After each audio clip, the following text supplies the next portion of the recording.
This ESPN podcast is brought to you by Geico. 15 minutes could save you 15% or more on car insurance. Visit geico.com.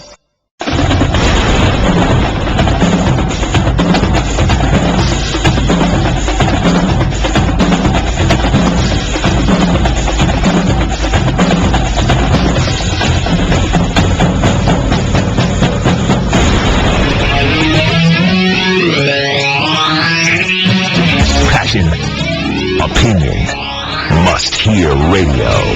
This is the Paul Finebaum Show. And now, Paul Finebaum.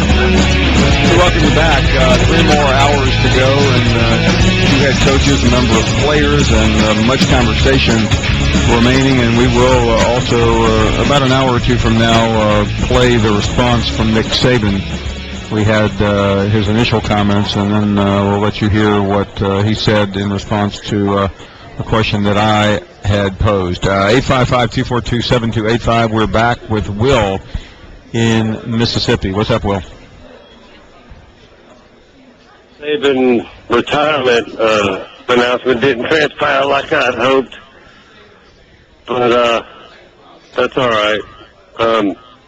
Do you think, with what Alabama's lost, 3 of 5 linemen, the quarterback, starting running back, a Heisman finalist, and 5 of the 6 top pass catchers, that if it was another coach, they'd be getting as much hype as far as what they have to replace that Saban and Kiffin are getting? No, I mean, here's the deal. Saban is always in a similar spot. I think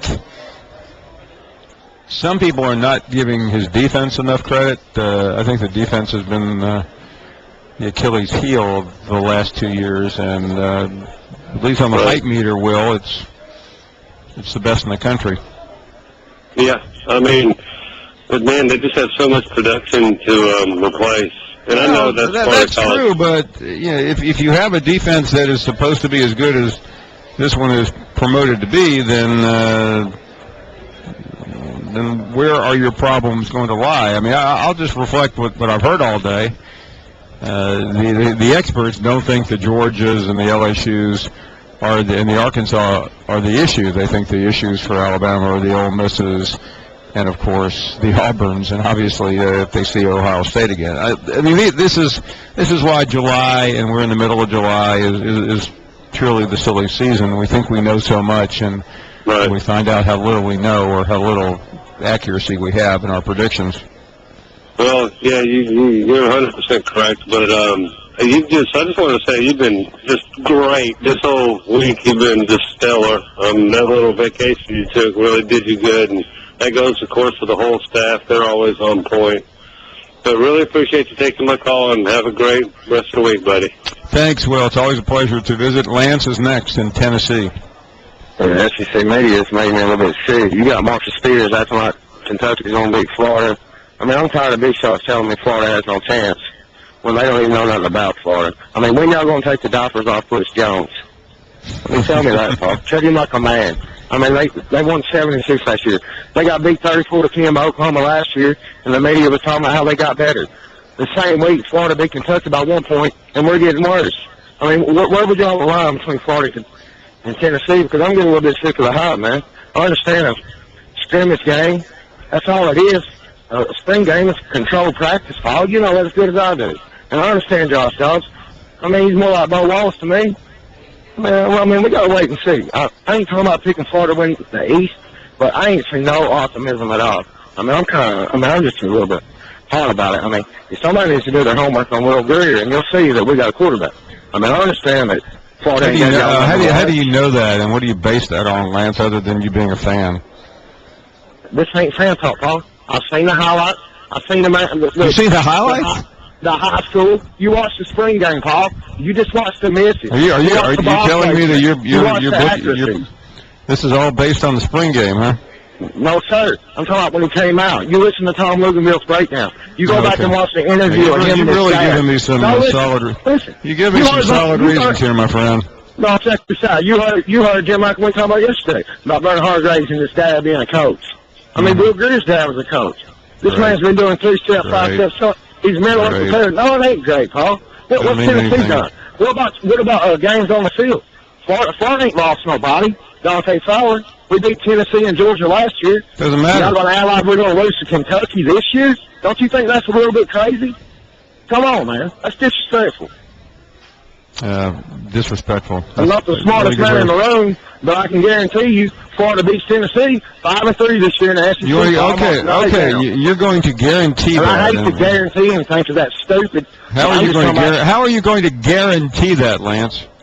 Because they're coming to the swamp, and if you look at the matchups, here's the. If you look at the matchups and the talent on the field, Paul, they do not have. How can you look at the matchups? Do you know every matchup right now? I understand the units. I understand how they're going to try to attack us, and I understand that it's not. You can't come into on the road and be one-dimensional, and they're going to have to be run-oriented. But you're not going to line up and just throw the ball over the field in the swamp against that secondary. And I know you're tired about hearing the defense, but it's real. I'm tired of hearing about everybody else's defense.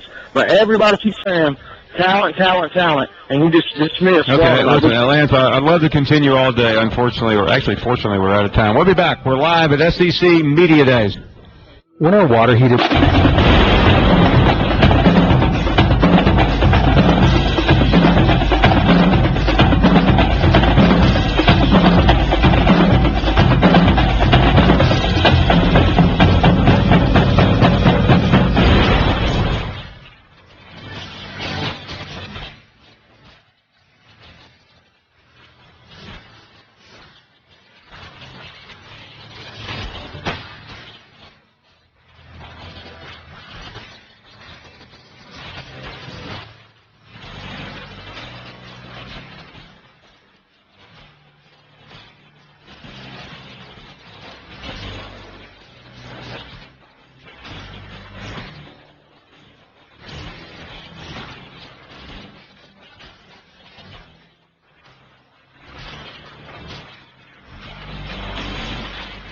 There's a shoe deal, but next year I'll probably get a phone call and kind of figure that out. Yeah, Coach Mullen was stalling yesterday. Bielema was going. I mean, I don't know you that well, but as I've gotten to know you, I admire you a lot because you're grounded. You don't get caught up in whatever the latest trend is. Well, those guys are good guys and had a little bit of fun. And but I do have a players gave me a gold LeBron James Nike shoes that could have really been a plus, and I think I'd have won the award, but maybe next year. You do know your school colors, though. Yeah, I'm doing that. That's right. Pretty obvious. That's right. Let's talk about your team because you can't walk up and down the aisles here without hearing Missouri referenced as the two-time East champ. I know that's great. That's what you want. But how do you digest that, except that 2 years ago you were really in the national championship picture. Last year you got to Atlanta. Does that impact where you are today moving forward? You know, again, this sounds real boring and redundant, but, you know, you get back in January, you focus on the process. By the way, there's 2 years in a row we also did win championships. Right. And what's the next step for our program to be able to win those games? And, you know, we lost an Alabama team, an Auburn team, you know, the year before. So, you know, we every year, we evaluate everything we do. And our goal is to get 5% better. Our program works. We're not trying to change everything, but we want to stay on the cutting edge of everything that we do in order to improve. And then the process of every day doing the right things. And really, that's what we do. That's my job. And we're trying to just be a better football team. As I tell my team, I said this before, it's everybody wants to be good September 1, but what are you going to do each and every day to get there? And my job is to make sure everybody in our building is working at the highest level all the time. I'm curious. I'd like to get inside that 5% because it can vary. Obviously, there are a lot of variables in getting better. So, when are you able to look back? I mean, obviously, the end of the year would be a normal time and evaluate. Okay, we did this or that, and what's usually the number, particularly for 2 reasonably good years, very good years.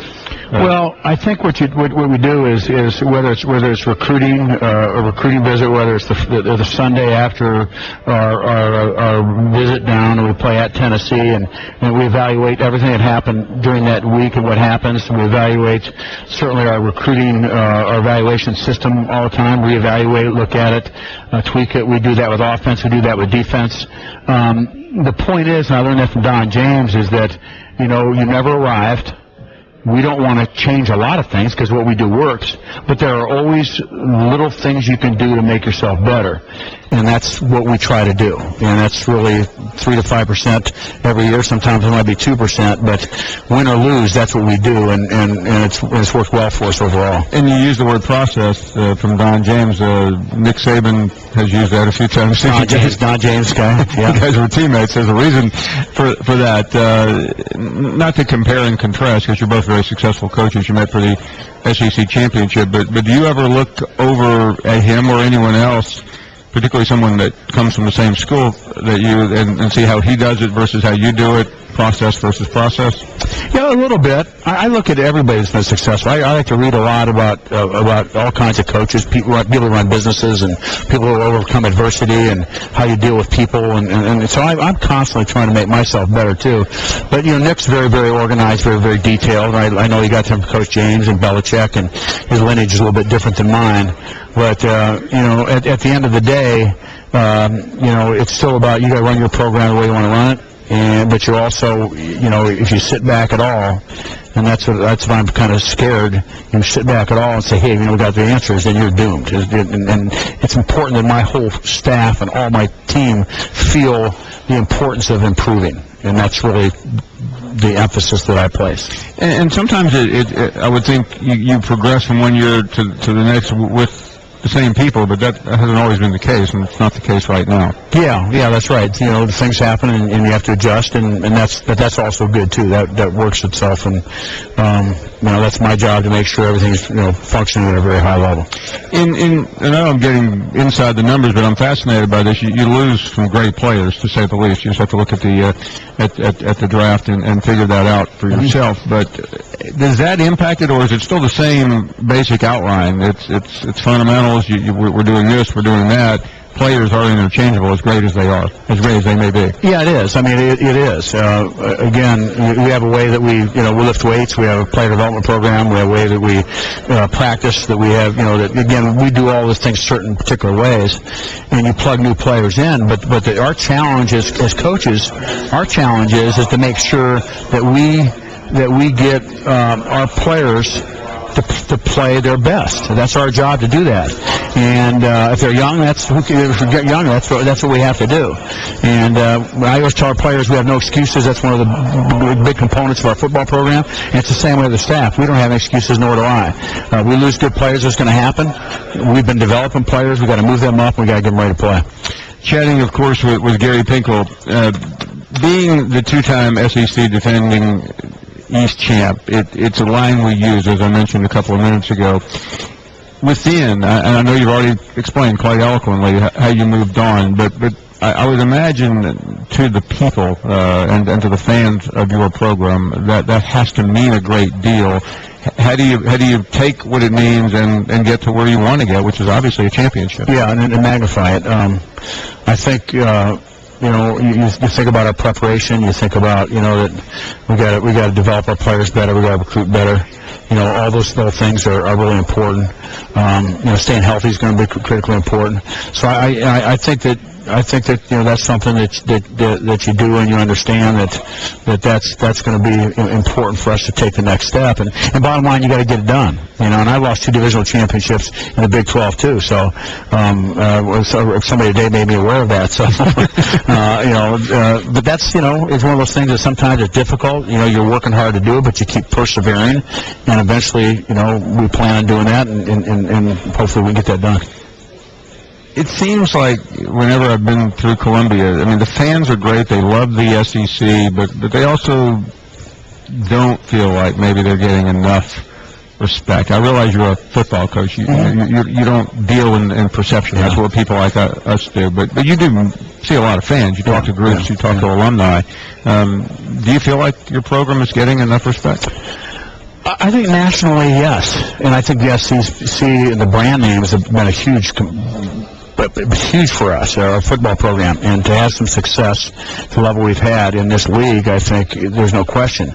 I think sometimes within the league, I don't know, and I don't know really why, but I don't really talk to my players about that. I don't talk to them much. I know the players hear things. It might motivate them a little bit, but we have this thing that it doesn't matter who we play or where we play, it's about us. I always get back to us. And what I would tell our players if they said that, I would say, well, okay, win double-digit games again. Okay? And then, hey, when we get that championship game, let's win that championship game.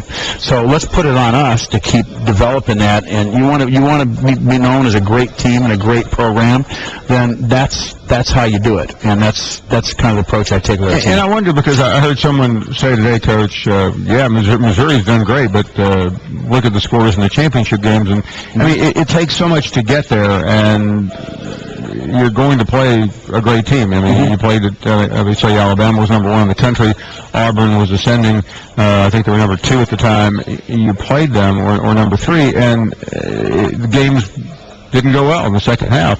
Does it take away from getting there when you lose that game? I mean, we're still talking about Pete Carroll in the Super Bowl, but they still got there. Yeah. No, it doesn't take anything away from being there. You want to be there. That's one of your goals. You want to be there, but you want to win the game. I don't think I've done a good enough job. I don't think we played. The pressure got heavy in the third quarter. Late third quarter, we were score-wise in both those games in the late third quarter of those games, and then that's when and we didn't respond to the adversity like we did during the season when that happened there, and so to me that's coaching. That's me getting my players to think the right things and to be able to bounce back and do the right things in that critical situation. And I have to do a better job of training our players. I mean, you're an extraordinarily successful coach. You've done it a number of years. How do you always, or how are you able to push yourself in that regard? Because a lot of coaches at a state of life that you're in, you've got a great contract, you've got a great support system around you. You're going to try to improve your players, but you're not perhaps as hard on yourself. You seem to me like you're pretty tough on yourself. Yeah, I better be. I mean, one thing I talked to our staff about a little bit was, do you still have the same energy the day I hired you? Are you coaching and recruiting with the same energy as it was 10 years ago when I hired you? Were you doing that? And Gary Pinkel, I was head coach at Toledo, and I'm my first head coaching job, and you can imagine people think I'm intense now. I mean, when it was just wired. But that's the energy level that I got to have in order for my staff to have and for everybody in our organization. And so that comes pretty easy for me, but it's also, complacency. Anybody can get complacent. You get complacent, you're doomed, and it's my job to make sure it doesn't happen. It's fascinating because people, as we all get older, we tend to focus on age, or other people tend to focus on age. Steve Spurrier was here yesterday. He's really old. Yeah, he's 70, and he's a great guy. Right? I love that guy. I wonder though, because it is so demanding, and in your early 60s, is it more difficult, more demanding than in the 50s or 40s, or do you just block all that out because of where you are? I still think it's energy level. I think it is, and I think what I try to do is I try to stay in really good condition. And, I saw you working out in Destin. I felt like a wallflower next to you on the treadmill. But the point is that bottom line is we will never continue to grow and mature as a program unless I have the high energy. It all starts with me, and it filters to my staff and anybody in our organization. And so if you lose that, if I lose that, then you might as well resign, because you're not going to be able to. You won't be successful, and that happens to all businesses, coaches. I've never been to a coach's retirement party. Never once have I been to a coach's retirement party. And I hope that I have one someday. I can lose. I can. When I leave, I do it on my own. You mentioned something interesting, studying not only coaches but CEOs and other leaders, I would imagine. What have you learned from reading and studying in that front to help you understand that? Because energy is tough. No matter who you are, you can be 40 or 50 or 60, and finding the energy to do it if you're not committed is impossible. Because most successful people, when they start deteriorating, when things don't go well, is generally because the attention to detail, things day to day, hour to hour, aren't getting done right, and it starts on top, and then it affects everything in your entire organization, and it's very subtle. And that's the things that I've read that happens. And so, that's I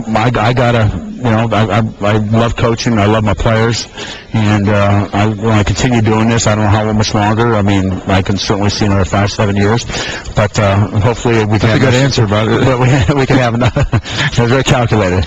Either we can have continuous success and getting better, and so that's my job to make sure I do. I got a great staff and excited about the future. You're at the high point, or one of the high points of your career, so it's not even a possible question that we asked others in the past, but do you think you'll know when it's time to go? Yeah, I think so. People have asked me that too. Most people know me. They would think, why in the world? Because my energy level. They said, you're different than you were when you were 45. And so, I think you'll know that. I'd like to think so. But I'm not even. It's not even on the. No, and by the way, it's not even on. I'm not on the radar.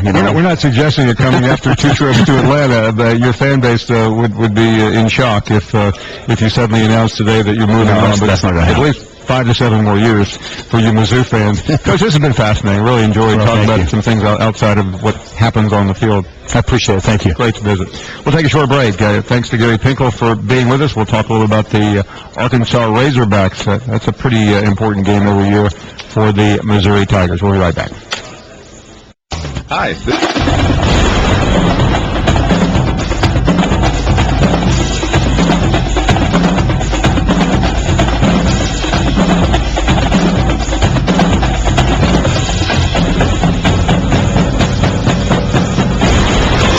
My tractor sexy, every day that turns her on. She's always staring at me. It is the Broyles Award given to the type assistant every year. It's given out in Little Rock at the great club there that I have had the honor of being invited to by our next guest, David Bazzel, the former captain and linebacker for the Arkansas Razorbacks, and now the man in the state of Arkansas to go to for commentary. David, good to have you aboard. First of all, are you carrying that around? I mean, I know you're a strong guy, but come on. Paul, I have not been able to create children in my life, and I create trophies instead, and they're always big, like the boot between LSU and Arkansas, and really proud of the Broyles Award. Paul, obviously you know football history. Frank Broyles was the 1944 SEC Player of the Year for Georgia Tech, and Bobby Dodd. He goes on to win a national championship in '64 at Arkansas, Hall of Fame athletic director, part of a great combo on TV with Keith Jackson, and not many people know, and that's what I've tried to educate the last 19 years, of the assistants that came through him. Barry Switzer, Joe Gibbs, Jimmy Johnson, Hayden Fry, Jackie Sherrill, just to name a few. 5 Super Bowls, 5 national championships, 2,000 victories. So as coach, I said, Coach, can we create an award in your name, in your honor, to recognize assistant coaches? And he said yes, and 19 years later, I think the award has got traction. The winners every year usually get a $400,000, $500,000 raise. Amazingly, you remember Mickey Andrews. He was our first winner in 1996. He made $150,000 a year back then, and so things have changed, but it's been great. Last year we had 5 great finalists, and it's just great to represent Coach Broyles in the state of Arkansas with the Broyles Award. You have to go way back. You also used to see Coach Broyles over at Augusta all the time, walking around in a green jacket. That's exactly right. Super talented guy and a great guy. He's a legend, and we're really lucky that he's still around. He's in his 90s now, but still a great guy. And he coached in one of the iconic football games in history. I was hard to believe I was a young man once watching that game, and I was an Arkansas fan, and I think I told you that I was devastated after that 15-14 game in December of 1969. We're still not over it. And Coach Broyles has not watched that tape. That's amazing. Well, it's good to have you. We've been obviously talking to a lot of coaches. You've been with and around Coach Bielema all day. He will join us shortly. Just at a glance, I understand he has stirred it up today. Well, you know, he's the type of guy, Paul, where he doesn't mind saying what's on his mind. He'd heard the comments by Steve Spurrier about, you know, being excited about being 7-6. So he had fun and said, you know, made a comment about him respecting his elders. And I think that's one of the things that has endeared Brett Bielema to Arkansas fans is that he says what's on his mind. I mean, he comes into college football as a walk-on nose guard, Paul. And if you're a walk-on nose guard, you have a chip on your shoulder. And so it's great. I think, you know, we enjoy as the media covering guys who say what's on their mind.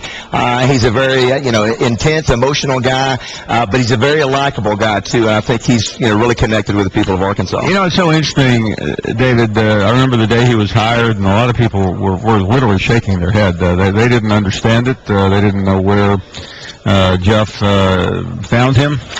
We all knew he was at Wisconsin, but he's done remarkably well. Ran into both Coach Bielema and his wife in Destin, and they're just a cool couple.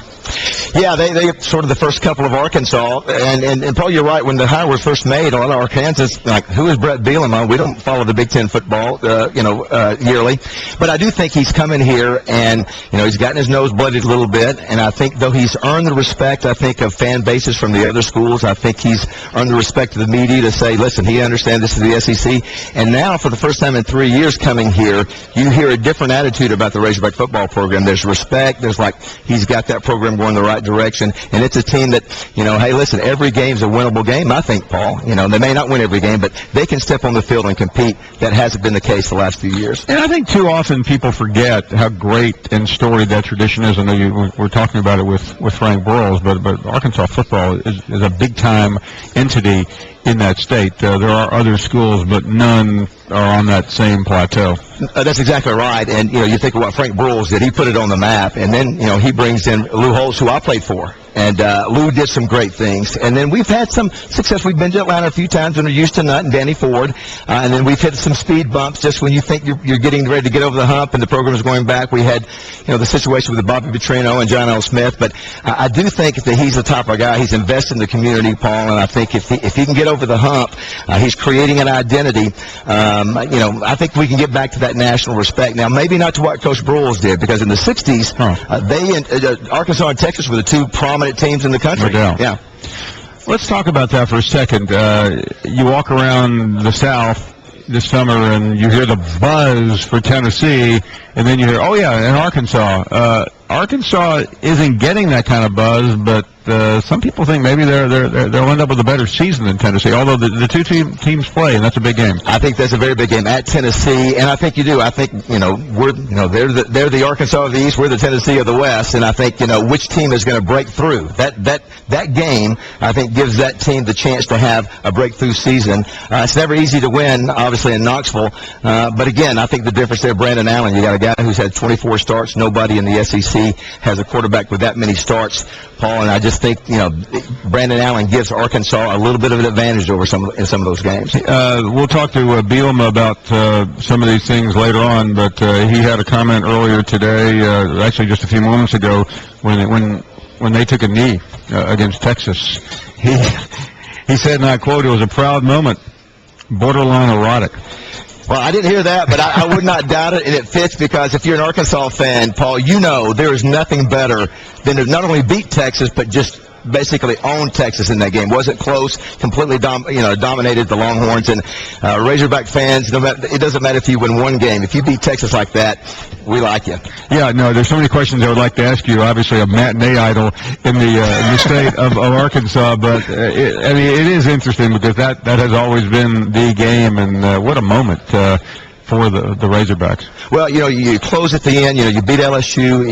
You win at home. They storm the field. You finally got some momentum. You beat Ole Miss. You blank them 30-0. Really have a chance to beat Missouri at the end of that game. Had a chance to beat them, didn't get it done, and then finish with Texas, your old-time rival. Create some great momentum in the offseason. 17 returning starters back. The offense is Brett Bielema's identity. So it's time to see what they've got this year. I think for the first time, I think Razorback fans are really excited to say this could be a really breakthrough year for the program. It seems like most schools have a swing game. We talked ad nauseum, Tennessee at Florida. Obviously, Alabama goes to Georgia. It seems to me that Arkansas has a couple of them, but if you had to to narrow one down, is it the early game against A&M? Is it Tennessee? Is it Auburn later on? Which one is it? I think to have a special year, you have to win the game against A&M. You have to win that game in the Cowboy Stadium. I think that, last year, if you remember, Arkansas had the chance, really had dominated that game, and then slipped at the end. Give A&M credit. If you don't win that game, you're in the hole already. But then after that, you've got Tennessee and Auburn. Those two are the other swing games. But A&M is the most important first game. I think the Tennessee game really gives you some momentum. Now, whether or not they can beat Jeremy Johnson and Auburn, that's another story. But those two, I think, A&M and Tennessee are the big ones.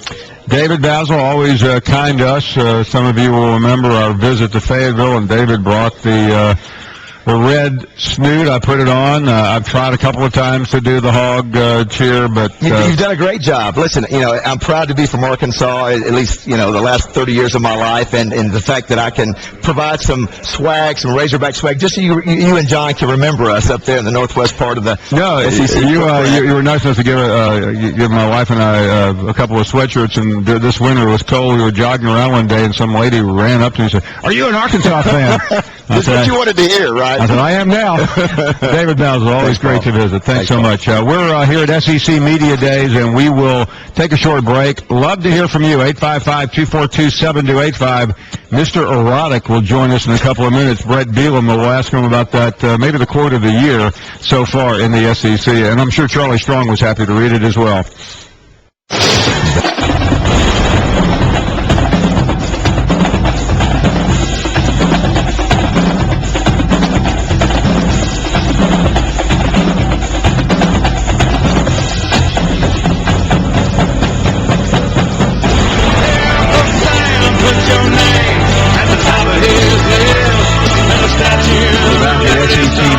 Brett Bielema coming up shortly. He has made some news today, and obviously winning the quotes with the borderline erotic line about Texas taking a knee. We'll ask him more about that when he joins us up here. We've had a busy afternoon, a lot of coaches, and certainly much more to come. Let's grab some calls here. Nick Saban made a lot of news earlier. We'll go back and watch his reaction when we talked to him earlier about the NFL issue concerning the Sugar Bowl. Let's get to the calls right now, though, and Glenn is first up from Alabama. Hey, why do you got to bash him all the time? Who are we speaking of? Nick Saban. I mean, everything he does, he told you on TV, I saw it, that it was not an excuse. Do you think nobody watches TV and hears what you say? Glenn, I really don't sit around and analyze people watching or listening. I just give my opinion, and I did the interview with Coach Saban. You think when he loses the game, it's like a personal attack on you or something? That's how you act. You all smiles when you talk to him, but once he leaves, you start kicking and punching and stabbing. Why don't you leave the man alone? We're talking about Nick Saban, right? Yeah. Okay, well, I guess you have told me, so I'll take your advice. I won't speak about him again. Good. Glad we got that cleared up. Thanks. Eric is up next in Brooklyn. Hey, Eric, good afternoon. Good afternoon, Paul. I don't know that last caller, man. If he ever listened to the Finebaum show, man, he knows, Finebaum, you ride and die for your boy Saban. I don't really know what that guy's talking about. But anywho, yeah, Paul, check this out, man. It's like this. Let me ask you this, Paul. You've been around the game a long time. Mm-hmm. Seen players come and go, high-profile players, ninth guy off the bench, doesn't matter. When I look at college football, the big perspective, not from an Ohio State point of view or Alabama point of view, when you look at it from the big perspective, I look at guys like Jadeveon Clowney, Des Bryant, the list goes on. Des Bryant, Jadeveon Clowney, even Todd Gurley. Now, all these guys, the same thing they all had in common. To me, when it comes to players, they want to play, Paul. They want to play. I don't know what happened, and the reason why I'm hearing Nick Saban kind of not accept what happened. You knew the sun wasn't going to come up in Tuscaloosa for some while. You knew that, Paul. You smart enough. And I hear I heard your interviews after we beat Alabama in the Sugar Bowl. But Todd Gurley, for example, he got injured and still got drafted in the first round. So if you're good, NFL players, NFL executives, they know. It doesn't matter whether, you're packing it in or you're just bagging it just to get out this game. They know if you're good, you're going to be drafted regardless. So I'm not here to make excuses, but I don't think your boy Saban, Paul, I think he's kind of losing his fastball, because if you look at it, I started looking at Saban different, Paul, when he brought in that kid that Georgia didn't want on the team, that got kicked off the team in Georgia. Jonathan Taylor. You were actually, Paul, the first one to bring that up. I didn't know nothing about Jonathan Taylor until you brought it up in the beginning of the summer. Oh, no, not in the beginning of the summer, but some months back. That's number one. So I'm thinking, Paul, that maybe, just maybe, when you look at the correlation between Nick Saban and our boy over here, Urban Meyer, when you're that good, Paul, I think you start second-guessing yourself. Is that fair to say?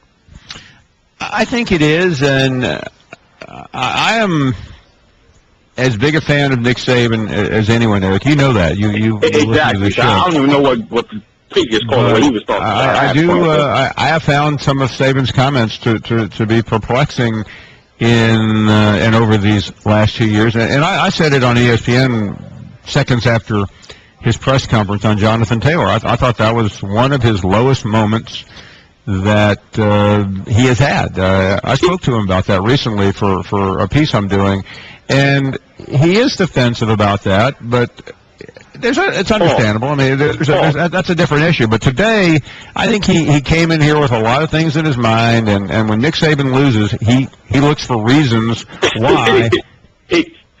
Exactly, Paul. Instead of owning the baggage, to me, it's a little game that certain coaches, they like to play. It's the little game of deflection. They don't really want to hold up that mirror. But smart college football fans, we can see, because I look at Nick Saban, and I love the guy, you know what I'm saying, because he set the standard for the chase. And that was the model when Urban Meyer came to Ohio State. He did, Eric. And listen, I think it's I'll say this, and I appreciate your call. It's to be determined where or how he is going to fare in the future. I don't think he's lost his fastball. I do think he's been put under a bright light, and certainly the Urban Meyer comparisons have stung. Let's check in with Larry next in Shelby, Alabama. Man, you know what, Finebaum, the guy first call was right. The second one, he's a Yankee. He needs just to stay up north and talk about something up north. He don't know nothing about Saban. He don't love the guy. That's BS. Just like you find one thing, man, you take a shot at it. Is that an excuse? I think he's talking about for all schools to lay off. Yeah, no, Larry, having listened to him live and having read the transcript, he said, hold on, Larry, hold on. He said it affected us. He did try to clean up the mess later on, like the guy who follows the elephant in the circus. Yeah. They're going to be following our elephant, and they're going to be looking at our elephant's ass, because that's where everybody else is going to be, is sucking hind tip behind us, Jack. Because the big bull elephant will be running the show, whether you like it or not, Finebaum. Roll Tide. Yeah, well, thanks, Larry. Always appreciate that astute analysis. Let's check in with Tom in Nashville, Tennessee. Hello, Tom. Hello, Paul. How are you? I'm well. I was watching your show, which I like very much, and I was seeing the Bulls Award, and I didn't know if any of your younger viewers may know Coach Bryant was from Arkansas. Yeah, he's from Fordyce, Arkansas, or Morro Bottom. I'm not sure which one we ever landed on. Well, both, actually. Okay. Morro Bottom is a farm, and Fordyce is a little town that's nearby. No, he was proud of being from Arkansas. Oh, he was, and he would tell you in a heartbeat. No doubt. But I just wanted to mention that. And the other thing, I was watching your show, Signing Day, and the discussion you just had about Jonathan Taylor. they were on your show on signing day, and it was announced at the time that they signed Jonathan Taylor. It was a university decision. It was not Saban's decision. I'm surprised no one has mentioned that in the time that has elapsed. Let me say this. Whenever you bring someone like that on board, it is and ultimately becomes an institutional decision. So you are correct about that, but if Nick Saban didn't want Jonathan Taylor, then Coach Battle and the administration wouldn't have had to deal with it. But it's a fair point. Thank you so much. I really appreciate the call from Nashville. Busy show already today. Great conversation with Coach Pinkel. That was one of the more interesting ones we've had. Brett Bielema. He will obviously say something pretty important. He's already said quite a bit today. He's coming up shortly. Individuals at Geico presents Strange Savings Stories. Astronomers detected an interstellar transmission. It stated, Geico, 15 minutes could save you 15% or more. The implications were staggering. Was the cosmos telling us we could all save hundreds on car insurance with Geico? Or did their radar merely pick up a signal from the nearby Rufus and Clyde's morning show? We may never know.